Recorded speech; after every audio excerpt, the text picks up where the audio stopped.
கிறிஸ்துவிலே மிகவும் பிரியமானவர்களே, 15/6/2026 உங்களை சந்திப்பதில் மகிழ்ச்சி அடைகிறேன். வாருங்கள், ஒரு நிமிடம் நாம் ஜெபிப்போம். அன்பு தகப்பனே, என்னுடைய பாதுகாப்புக்காய் ஜெபிக்கும்படி என் தேவனுடைய சமூகத்தில் வருகிறேன். என் தேவனுடைய நிறைவான தேவனுடைய வாழ்க்கையில் இந்த அற்புதத்தை செய்யும்படி நீர் செய்தல்லும்படி ஜெபிக்கிறேன். எல்லா பொல்லாப்பு நாசமோச வேலைக்கு விலக்கி வர நீங்க பாதுகாத்துக் கொள்ளுங்கப்பா.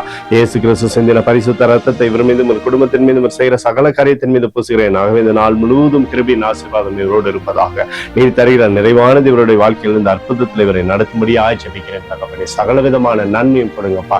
சங்கீதம் 144:15 படி கர்த்தரை தெய்வமாய் கொண்டிருக்கக்கூடிய ஜனம் பாக்கியம் உள்ளது என்று சொல்லி எழுதப்படக்கூடிய வார்த்தையின்படி ஆண்டவரே, இவரை பாக்கியம் உள்ளதாய் நீர் மாற்றி சகலத்திலுமே ஆசீர்வாதத்தை இவரோட பேரை பெருமைப்படுத்துங்க.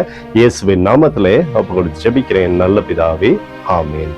பிரியமான ஜெப பங்காளரே, ஒரு நிமிடம் நம்ம இந்திய தேசத்திற்காகவும் ஜெபிப்போம்.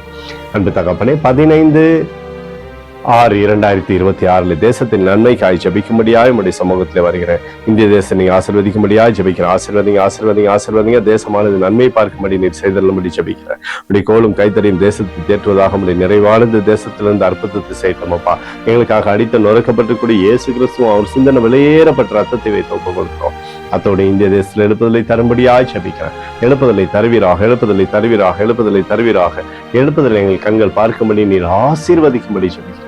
நேற்றும் இன்றும் என்று மாறாதவராய் இயேசுவின் நாமத்திலே ஒப்பு கொடுத்து ஜெபிக்கிறேன் நல்ல பிதாவே, ஆமென். பிரியமான ஜெப பங்காளரே, ஆண்டவர் நம்மளோட ஜெபத்தை கேட்டிருக்கார். இந்த நாள் முழுவதும் கர்த்தராகிய இயேசு கிறிஸ்துவுக்குள் நீங்கள் வளரும்படி வாழ்த்தி ஆசீர்வதிக்கிறேன். ஆமென்.